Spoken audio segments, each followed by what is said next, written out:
Bismillahirrahmanirrahim. Assalamualaikum warahmatullahi wabarakatuh. Perkenalkan, saya Wiwin Purwinarti, dosen FKIP Seni Pertunjukan Untirta. Di sini saya akan memaparkan materi yang diberikan oleh Bapak Dr. Syihabuddin Said, MSI, yaitu adalah penyusunan bahan ajar dan rubrik penilaian. Untuk sebelum memaparkan ini, saya ucap terima kasih kepada Bapak Dr. Syihabuddin Said, MSI, yang sudah memberikan materi ini sangat luar biasa dan menjadikan bahwa ini materi adalah menambahkan wawasan bagi saya sebagai pengajar. Materi ini adalah penyusunan bahan ajar dan rubrik penilaian, di mana tujuan dari bahan ajar ini adalah peserta dapat memahami teknik penyusunan dan pengembangan bahan ajar. Kedua, peserta dapat memahami pengembangan evaluasi dan rubrik penilaian. Sedangkan pokok bahasan adalah teknik penyusunan buku sebagai bahan ajar. Kedua, tahap pengembangan dan penyusunan buku sebagai bahan ajar. Tiga, lembar evaluasi bahan ajar. Dan keempat, rubrik atau kriteria penilaian. Itu adalah tujuan dan pokok bahasan dari bahan ajar dan penilaian. Sebelum membahas secara teknis khusus tentang penyusunan buku ajar, secara mendasar perlu dipahami tentang bahan ajar. Di sini teknik-teknik penyusunan buku sebagai bahan ajar. Yang pertama adalah apa yang disebut dengan bahan ajar. Bahan ajar adalah suatu materi perkuliahan atau pelajaran yang disusun secara sistematis sebagai sumber belajar untuk mencapai tujuan pembelajaran. Menurut National Center for Competency Based Training tahun 2007, adalah segala bentuk bahan yang digunakan untuk membantu dosen atau guru instruktur dalam melaksanakan proses pembelajaran. Dan jenis-jenis dari bahan ajar itu sendiri banyak sekali, mulai dari bahan ajar cetak, audiovisual, dan multimedia interaktif.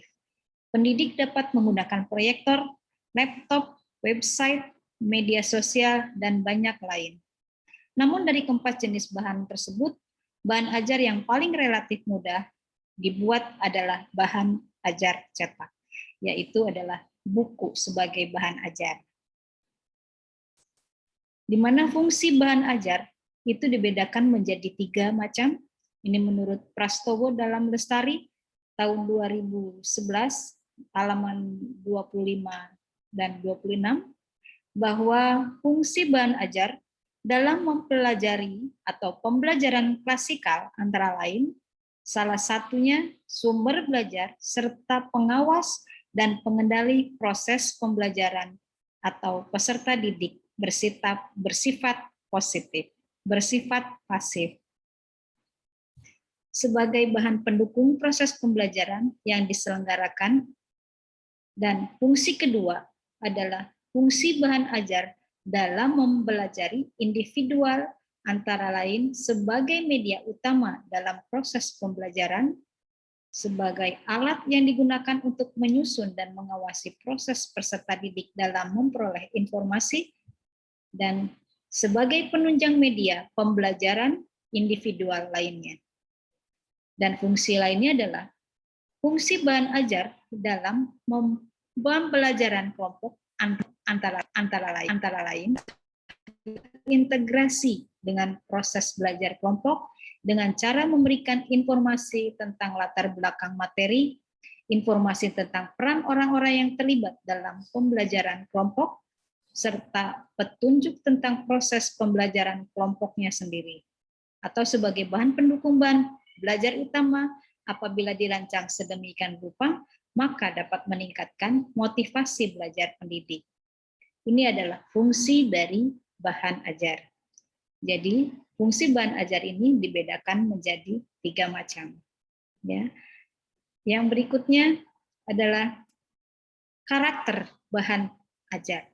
Ini menurut Widodo dan Jasmadi dalam Lestari tahun 2013 halaman 2. Yang pertama, self-instructional, yaitu bahan ajar dapat membuat didik menjadi pembelajaran diri sendiri dengan bahan ajar yang dikembangkan. Yang kedua, bahan harus membuat tujuan yang dirumuskan dengan jelas, baik tujuan akhir maupun tujuan antara. 3. Bahan ajar memudahkan peserta didik belajar secara tuntas dengan memberikan materi pembelajaran yang dikemas ke dalam unit-unit atau kegiatan yang lebih spesifik. Itu karakter yang pertama. Dan karakter yang kedua, self-contained, yaitu bahan ajar haruslah memuat seluruh bagian-bagiannya dalam satu buku secara utuh untuk memudahkan peserta didik mempelajari bahan ajar tersebut. Ketiga, stand alone atau berdiri sendiri, yaitu bahan ajar yang dikembangkan tidak tergantung pada bahan ajar lain atau tidak harus digunakan bersama-sama dengan belajar bahan ajar lain. Dan karakter keempat adalah adaptif, yaitu bahan ajar hendaknya memiliki daya adaptif yang tinggi terhadap perkembangan ilmu dan teknologi untuk menambah pengetahuan secara didik terkait perkembangan zaman atau lebih khususnya perkembangan ilmu dan teknologi.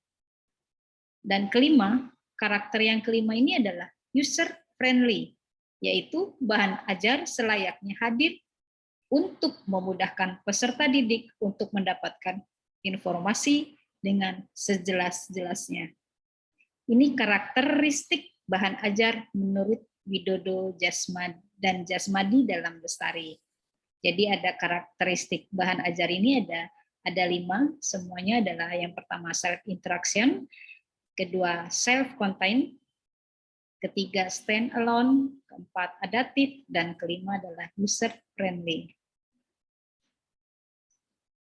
Dan jenis-jenis bahan ajar ini dikelompokkan bahan ajar berdasarkan jenis, dilakukan dengan berbagai cara oleh masing-masing ahli.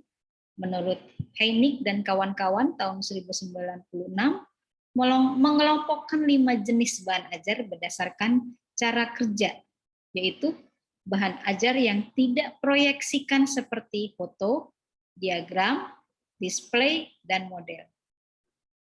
Bahan ajar yang diproyeksikan seperti slide, film strip, overhead transparencies, proyeksi komputer. Dan bahan ajar audio seperti kaset dan compact disc.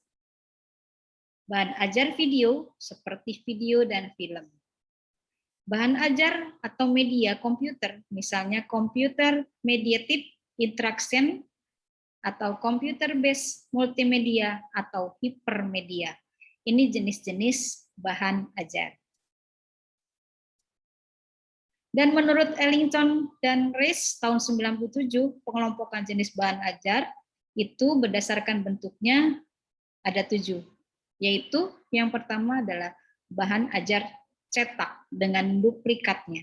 Misalkan handout, lembar kegiatan peserta didik, lembar kerja peserta didik, bahan ajar mandiri, bahan untuk belajar kelompok, dan kedua bahan ajar display yang tidak diproyeksikan, misalkan flip card, poster, model, dan foto. Bahan ajar display diam yang diproyeksikan, misalkan slide, frame strip, dan lain-lain. Dan bahan ajar audio, misalnya audio disc, audio tips, dan siaran radio. Bahan ajar audio yang dihubungkan dengan bahan visual diam, misalnya program slide suara, program film strip bersuara, tip model, dan tip realia. Bahan ajar video, misalnya siaran televisi dan rekaman video tip. Bahan ajar komputer, misalnya computer assisted interaction dan computer based tutorial. Ini menurut Ellington dan Rees bahwa bahan ajar ini ada 7 jenis berdasarkan bentuknya. Sedangkan kalau menurut Rowntree tahun 1094, jenis bahan ajar dapat dikelompokkan ke dalam 4 kelompok berdasarkan sifat, yaitu bahan ajar berbasis cetak, termasuk di dalamnya buku, pamflet, panduan belajar, bahan tutorial, buku kerja peserta didik, peta, cards, foto, bahan dari majalah dan koran lainnya. Bahan ajar yang berbasis teknologi seperti audio kaset, siaran radio, slide, film strip, film, video, kaset, siaran, televisi, video interaktif, computer based tutorial, dan multimedia. Itu teknologi, bahan ajar berbasis teknologi. Dan keempat adalah bahan ajar yang digunakan untuk praktik atau proyek, seperti kit science, lembar observasi, lembar wawancara, dan lain-lainnya. Bahan ajar yang dibutuhkan untuk keperluan interaksi yaitu terutama dalam pendidikan jarak jauh, misalkan telepon dan video conferencing. Itu menurut jenis bahan ajar menurut Rowntree. Rowntree itu berdasarkan sifat, itu ada 4 macam, ya. Bahan ajar basis cetak, berbasis teknologi, berbasis digunakan untuk praktik atau proyek, dan bahan ajar yang diperlukan untuk interaksi manusia secara jarak jauh. Dan di sini berdasarkan sebagai sudut pandang beberapa ahli, disebutkan dapat dibagi ke dalam 2 kelompok, yaitu bahan cetak, ajar cetak, yaitu termasuk kepada buku, modul, handout, dan lembar kerja. Dan kedua, bahan ajar non cetak, bahan ajar yang dikembangkan dari barang sederhana, bahan ajar diam dan display, video, audio, overhead transparencies atau OHT. Di sini berarti bahan ajar ini dibagi menjadi 2 kelompok dari ketiga sumber menurut pendapat yang di atas tadi, bahwa kita disimpulkan bahwa bahan ajar ini bisa menjadi 2 kelompok, yaitu bahan ajar cetak dan bahan ajar non cetak. Buku itu sebagai bahan ajar merupakan buku yang berisi ilmu pengetahuan asal analisis terhadap kurikulum dalam bentuk tertulis. Karena buku disusun dengan menggunakan bahasa yang sederhana, menarik, dilengkapi gambar, keterangan, isi buku, dan daftar pusaka. Buku sangat membantu guru dosen, peserta didik dalam mendalami ilmu pengetahuan sesuai dengan mata pelajaran atau MK masing-masing. Secara umum dibedakan menjadi 4, itu menurut Prastowo Dalam Lestari tahun 2011 halaman 79, bahwa buku sumber yaitu buku yang dapat dijadikan rujukan, referensi dan sumber untuk kajian ilmu tertentu, biasanya berisi suatu kajian ilmu yang lengkap. Atau yang kedua, buku bacaan, yaitu buku yang hanya berfungsi untuk bahan bacaan saja, misalnya cerita, legenda, novel, dan lain sebagainya. Ketiga, buku pegangan, yaitu buku yang bisa dijadikan pegangan guru atau dosen atau pengajar dalam melaksanakan proses pengajaran.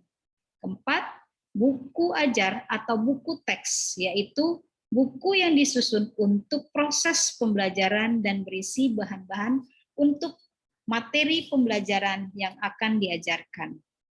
Nah, ini buku yang merupakan menjadi landasan untuk menjadi pembuatan bahan ajar. Ini buku yang paling tadi disebut dengan jenis bahan ajar cetak, ya, buku. Dan handout. Handout adalah bahan yang tertulis yang disiapkan untuk memperkaya pengetahuan peserta didik. Ini menurut Prastowo Dalam Lestari tahun 2011 halaman 79, bahwa guru atau dosen dapat membuat handout dari beberapa literatur yang memiliki relevansi dengan kompetensi dasar yang akan dicapai oleh peserta didik. Ini macam handout. Yang kedua, jenis modul. Apa itu modul? Modul adalah bahan ajar yang ditulis dengan tujuan agar peserta didik dapat belajar secara mandiri tanpa atau dengan bimbingan guru atau dosen. Jadi, oleh karena itu, modul harus berisi tentang petunjuk belajar, kompetensi yang akan dicapai, isi materi pelajaran, informasi pendukung, latihan soal, petunjuk kerja, evaluasi, dan balikan terhadap evaluasi. Dan jenis yang berikutnya adalah lembar kerja. Lembar kerja atau lembar kerja peserta didik atau yang disebut dengan LKS adalah materi ajar yang sudah dikemas sedemikian rupa secara terstruktur dan terarah, memuat materi, ringkasan tugas yang berkaitan dengan materi sehingga peserta didik diharapkan dapat belajar mandiri. Nah, ini contoh-contoh dari bahan ajar, tadi buku, handout, modul, dan lembar kerja peserta atau disebut dengan LKS. Di sini adalah teknik penyusunan bahan ajar cetak. Apa teknik pembuatan penyusunan bahan cetak ini? Adalah ketentuan dalam teknik menyusun bahan ajar cetak antara lain yang pertama adalah judul atau materi yang disajikan dalam bahan ajar harus memuat kompetensi dasar atau materi pokok yang dicapai oleh peserta didik selama mengikuti proses pembelajaran. Menyusun bahan ajar cetak setidaknya ada 6 hal yang perlu dipahami, yaitu susunan tampilan bahan ajar jelas dan menarik, bahasanya yang mudah, mampu menguji pemahaman, adanya stimulan, nyaman untuk dibaca dan sajian secara terstruktur, dan materi instruksional menyangkut pemilihan teks bahan kajian dan lembar kerja atau worksheet. Nah, ini teknik untuk penyusunan bahan ajar cetak. Di sini penyusunan bahan ajar cetak ini setidaknya ada 6 yang perlu harus dipahami dalam pembuatannya, yaitu susunan tampilan, bahanan yang mudah, mampu menguji pemahaman, adanya stimulan, nyaman untuk dibaca, materi instruksional. Ya, itu teknik penyusunan bahan ajar. Di sini pengembangan bahan ajar yang perlu dilakukan untuk membangun situasi pembelajaran secara dinamis dan tercapai tujuan pembelajarannya. Pada saat pembelajaran akan dilaksanakan, hendaknya seseorang atau tenaga pendidik yang profesional harus memahami. Yang pertama, pemilihan bahan pembelajaran dan media pembelajaran dan alat evaluasi yang akan digunakan. Yang kedua, pengelolaan kelas. 3, interaksi pembelajaran. Dan 4, karakteristik isi pesan pembelajaran yang akan disampaikan agar tidak salah paham memilih strategi pembelajaran. Tujuan pengembangan bahan ajar di sini ada 4, yaitu menyediakan bahan ajar yang sesuai dengan tuntutan kurikulum. Kedua, menyediakan bahan ajar dengan mempertimbangkan kebutuhan peserta didik. 3, membantu peserta didik memperoleh alternatif dalam bahan ajar selain buku teks atau sulit diperoleh. Keempat, memudahkan dalam melaksanakan pembelajaran. Ini tujuan pengembangan bahan ajar. Jadi menyediakan bahan ajarnya yang sesuai dengan tuntutan kurikulum, menyediakan bahan ajar dengan mempertimbangkan kebutuhan peserta didik, membantu peserta didik memperoleh alternatif. Dan keempat, memudahkan dalam melaksanakan pembelajaran. Itu tujuan-tujuan pengembangan bahan ajar. Dan sebaiknya bahan ajar yang didesain secara lengkap memuat isi dan ilustrasi yang menarik, akan menstimulasi peserta didik untuk memanfaatkan bahan ajar sebagai sumber belajar. Dan sebaiknya bahan ajar dapat berperan sebagai bahan belajar mandiri apabila bahan pembelajaran didesain secara lengkap. Dan sebaiknya pula bahan ajar dilengkapi dengan tujuan pembelajaran atau kompetensi yang akan dicapai, materi pembelajaran yang diuraikan dengan kegiatan belajar, ilustrasi media, prosedur, pembelajaran latihan yang harus dikerjakan, dilengkapi rambu jawaban, tes formatif, dilengkapi dengan kunci jawaban, umpan balik, dan daftar pustaka.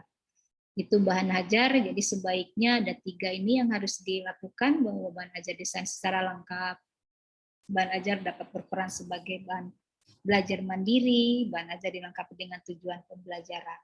Ya.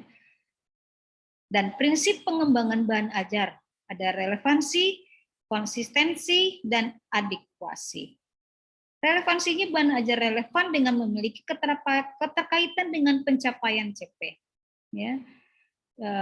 Konsistensi, keajegan antara bahan ajar dengan CP yang harus dikuasai menghasilkan, misalkan CP yang harus dikuasai mahasiswa 4 macam, maka bahan ajar yang harus diajarkan juga harus meliputi 4 macam.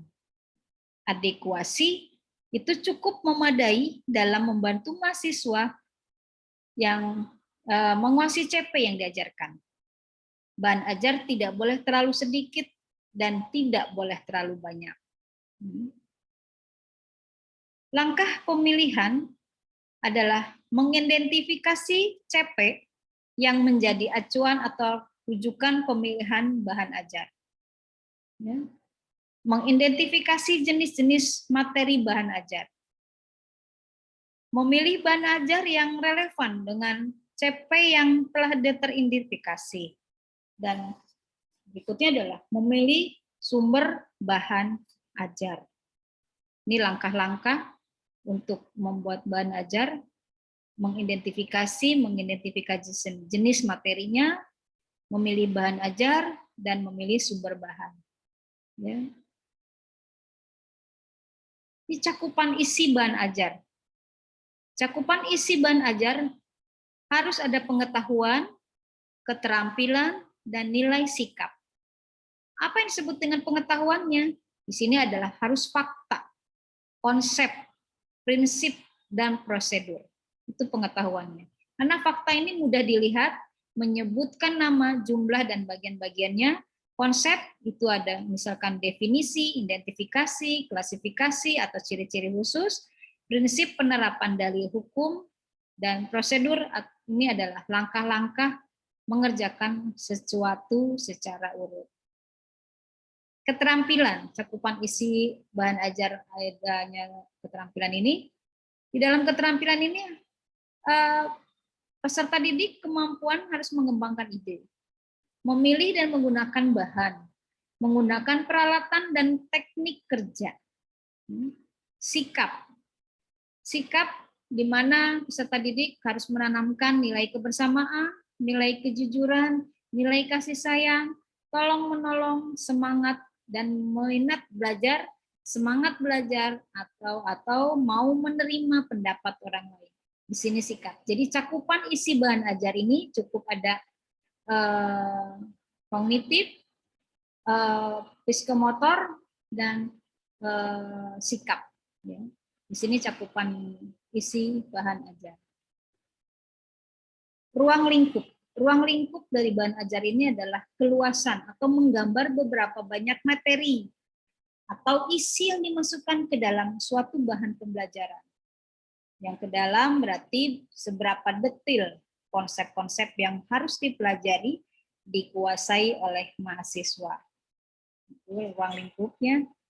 Dan urutan bahan ajar itu adalah pendekatan prosedurnya adalah menggambar langkah-langkah secara urut sesuai dengan langkah-langkah melaksanakan suatu tugas. Pendekatan hierarkisnya adalah menggambarkan urutan yang berjenjang dari mudah ke sulit atau dari yang sederhana ke yang kompleks. Jadi ini urutan untuk pembuatan bahan ajar, jadi ada pendekatan prosedural dan pendekatan hierarkis. Teknik penyusunan buku ajar atau buku daras, di sini adalah buku ajar atau buku daras adalah buku teks yang digunakan sebagai standar pada MK atau pelajaran tertentu. Buku ajar memiliki karakteristik sumber materi ajar, referensi buku MK atau pelajaran tertentu, disusun sistematis dan sederhana, terdapat petunjuk pembelajaran. Itu teknik penyusunan buku ajar. Dan buku ajar ini di sini harus ada keamanan nasional. Maksudnya adalah keamanan nasional ini isi cara penyajian bahasa dan ilustrasi dalam buku ajar selaras dan tidak bertentangan dengan peraturan perundang-undangan yang berlaku. Isi buku ajarnya pun juga dalam penyusunan ini pelajaran sebaiknya memuat sekurang-kurangnya bahan pelajaran minimal yang harus dikuasai maha peserta didik sesuai dengan kurikulum yang berlaku, relevan dengan tujuan mata pelajaran, memiliki nilai kebenaran, sesuai dengan pengembangan iptek dan kedalaman dan keluasan isi buku sesuai dengan jenjang pendidikan. Cara penyajiannya adalah urutan uraian, teratur penahanan penyajian. Yang pertama sederhana, kompleks, mudah kesukar, saling memperkuat bahan kajian, menarik minat perhatian maha peserta didik, menantang dan merangsang maha peserta didik untuk pelajari buku, dan pengorganisasian dan sistematika penulisan memperhatikan aspek kemampuan maha peserta didik. Bahasa yang digunakan di sini adalah bahasa Indonesia yang benar dan baku. Kalimat yang digunakan sesuai dengan tingkat kematangan dengan perkembangan peserta didik. Istilah kosakata, simbol dapat mempermudah pemahaman peserta didik dan menggunakan transliterasi yang telah dibakukan. Kalau ilustrasinya adalah relevan dengan isi buku ajar, tidak mengganggu kesinambungan antar kalimat, antar paragraf, dan keseluruhan isi buku, merupakan bagian terpadu dari keseluruhan isi buku, dan keempat, jelas, baik, dan esensial untuk membantu peserta didik dalam memahami konsep. Secara sistematis, ini adalah langkah-langkah menulis buku ajar, menyusun RPS atau rencana pembelajaran semester sebagai acuan proses pembelajaran MK atau pelajaran, RPS sebagai materi substansi buku ajar, RPS memuat CPMK, sub CPMK sebagai sasaran untuk tujuan yang ingin dicapai. Kedua, mulai menyusun outline. Outline itu adalah yang pertama pendahuluan. Pendahuluan itu apa saja? Deskripsi, MK-nya, CPMK, dan sub CPMK, petunjuk penggunaan buku ajar, kompetensi prasyarat. Itu pendahuluan yang bisa diungkapkan di dalam RPS, dan bahan isinya adalah judul, topik pembelajaran, uraian tentang tujuan, materi pembelajaran, kesimpulan, tugas, evaluasi, kunci jawaban. Dan bagian C, bagian akhir atau daftar pusaka, glosarium, wajib untuk dosen, indeks, lampiran, biografi penulis, dan perlengkapan buku ajar ini ada cover atau judul besar bukunya, lembar persembahan, kata pengantar, dan daftar isi. Ya. Ya, ini kita langsung tadi cara membuat bahan ajar. Di sini ada pengembangan evaluasi atau penilaian. Adalah yang pertama penilaian. Apa yang disebut dengan penilaian? Penilaian adalah mengambil suatu keputusan terhadap suatu dengan ukuran baik buruk. Penilaian bersifat kualitatif, pernyataan naratif dan kata-kata dalam kata-kata. Penilaian terhadap bahan ajar sangat penting untuk memperbaiki kualitas bahan ajar. Bahan ajar yang berkualitas menjadi sumber belajar peserta didik dapat menunjang keberhasilan belajar. Penilaian adalah bagian dari proses pembelajaran sebagai siklus berikut. Rancangan, pembelajaran, dan luaran. Rancangan dalam pembuat penilaian itu profil, CPL, mata kuliah, rangkaian mata kuliah. Ini rancangan pembelajaran semester. Di dalam pembelajarannya di sini ada proses dan asesmennya. Di sini meliputi ada dosen, mahasiswa, dan sumber belajar. Di sini lingkungan, sarana, dan prasarana. Ya. Lulusan memiliki kemampuan sesuai pembelajaran lulusan seperti CPL. Ya. Itu adalah untuk penilaian. Penilaian terhadap bahan ajar juga dapat memperbaiki kebutuhan belajar mahasiswa sesuai konteksnya. Di sini analisisnya adalah pertama, mengidentifikasi CPL yang dibebankan pada MK dan penjabarannya. Kedua, analisis kebutuhan belajar mahasiswa sesuai konteksnya. 4, membuat analisis pembelajaran. Ketiga, membuat analisis pembelajaran. Keempat, merumuskan kinerja hasil belajar mahasiswa, indikator dan kriteria penilaiannya. Dan kelima, mengembangkan instrumen. 6, mengembangkan bentuk metode strategi. 7, mengembangkan menyusun materi pembelajaran. Dan ke-9, mengembangkan penyusunan evaluasi formatif.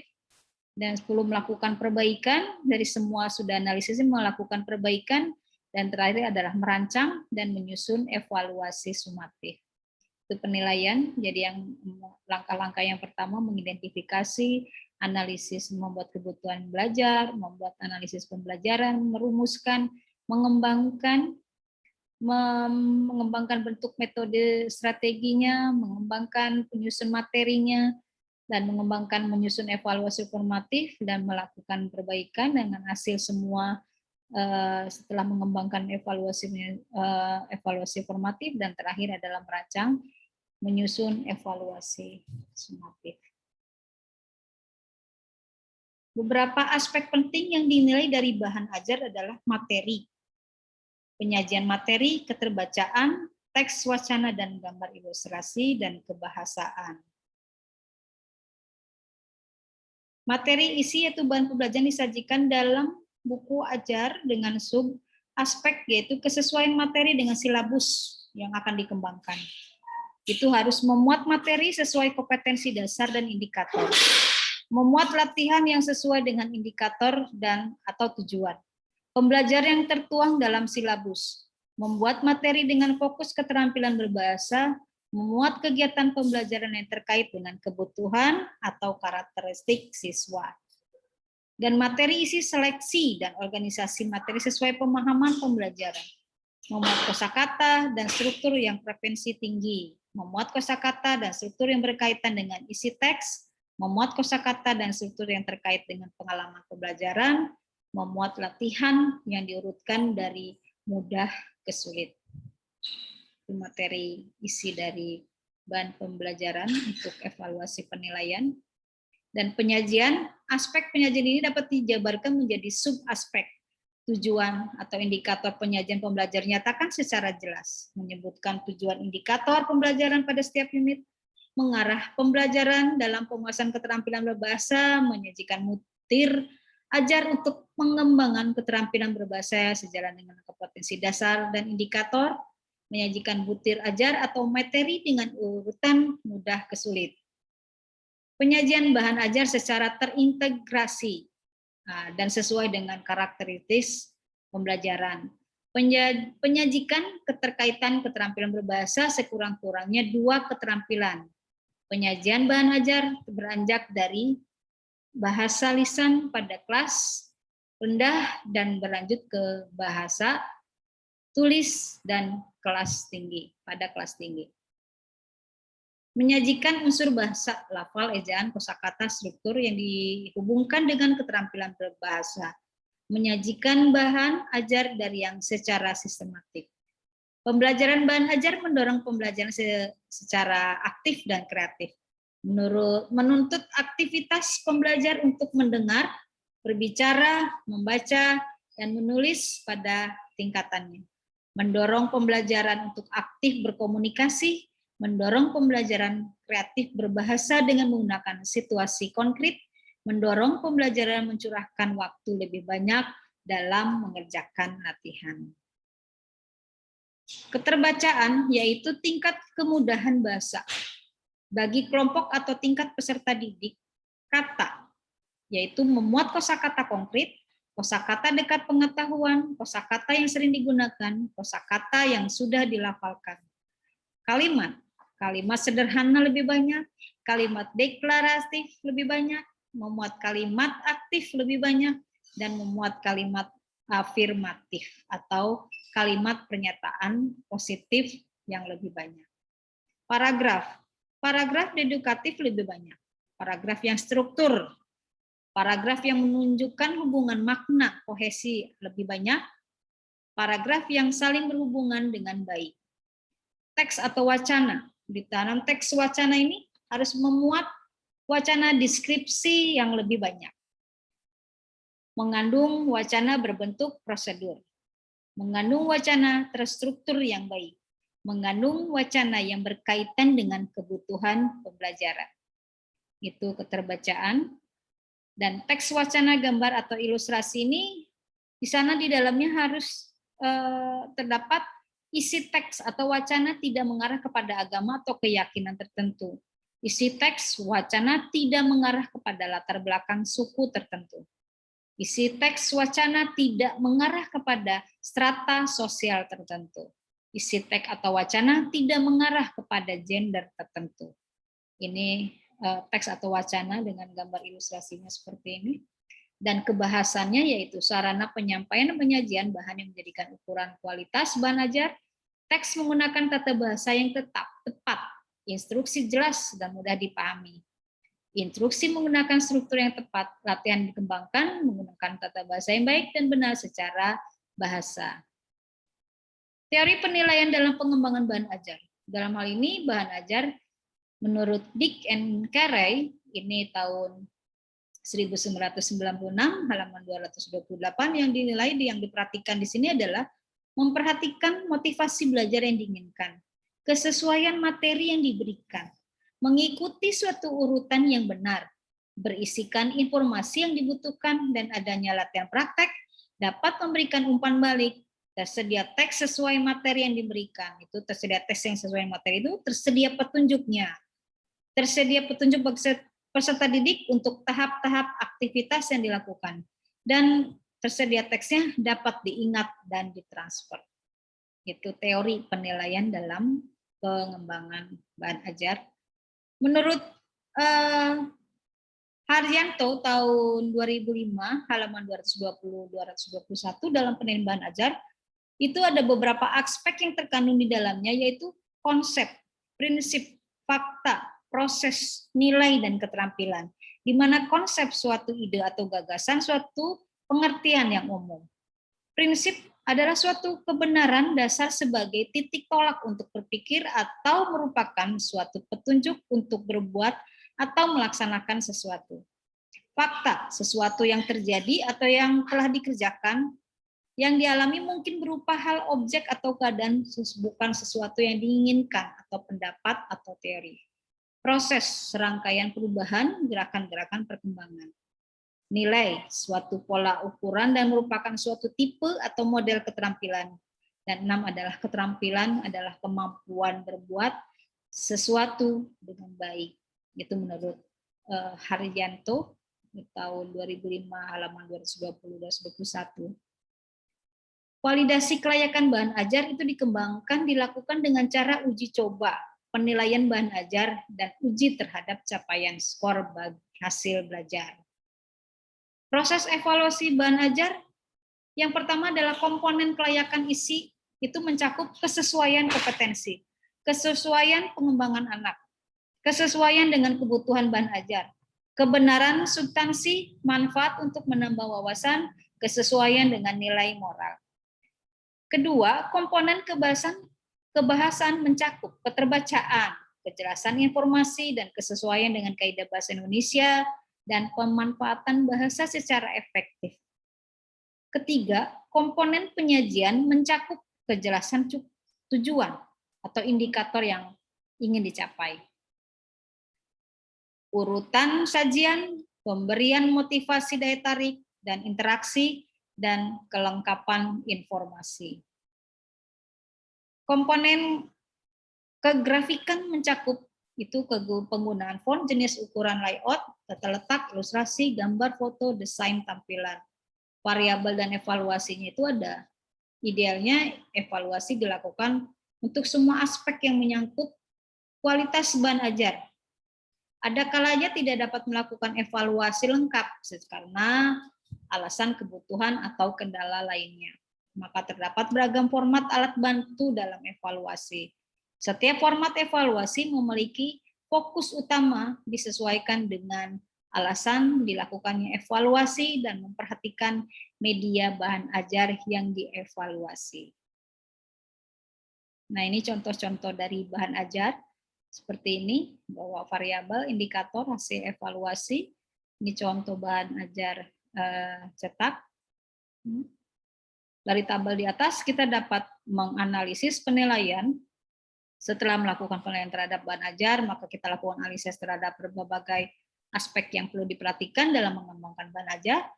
Dihasilkan sebuah keputusan atau kesimpulan terhadap bahan ajar, apakah sudah mencapai tingkat kelayakan, kesesuaian dengan tujuan dan ketepatan terhadap isi dan materi, serta apakah perlu dilakukan perbaikan atau tidak dalam sebuah penilaian tadi. Nah, ini contoh evaluasi untuk medium pembuatan penilaian, rating. Ya, di sana ada standar kompetensi, ada judul, standar kompetensinya apa, sumber, target membaca, tanggal berapa, membuat penilaian, ringkasan isi, persyaratan. Di sini adalah ada nilai tinggi, sedang, rendah, dan komentar. Ini adalah contoh untuk evaluasi medium cetak. Ya, di sini ada seperti tadi, ada judul, sumber, tanggal, target membaca, ringkasan. Ini evaluasi untuk medium cetak untuk sebuah penilaian. Dan di sini penutup bahwa pengembangan buku ajar sesuai dengan kurikulum dan dinamika yang ada, evaluasi buku ajar diperlukan untuk menghasilkan desain bahan ajar yang baik, akan meningkatkan kualitas pembelajaran dalam mencapai CPL. Mungkin itu saja materi bahan ajar dan penilaian. Untuk itu, terima kasih kepada Bapak Dr. Syihabuddin, MSI, untuk memberikan kesempatan bagi saya untuk memaparkan materi ini. Terima kasih. Wassalamualaikum warahmatullahi wabarakatuh.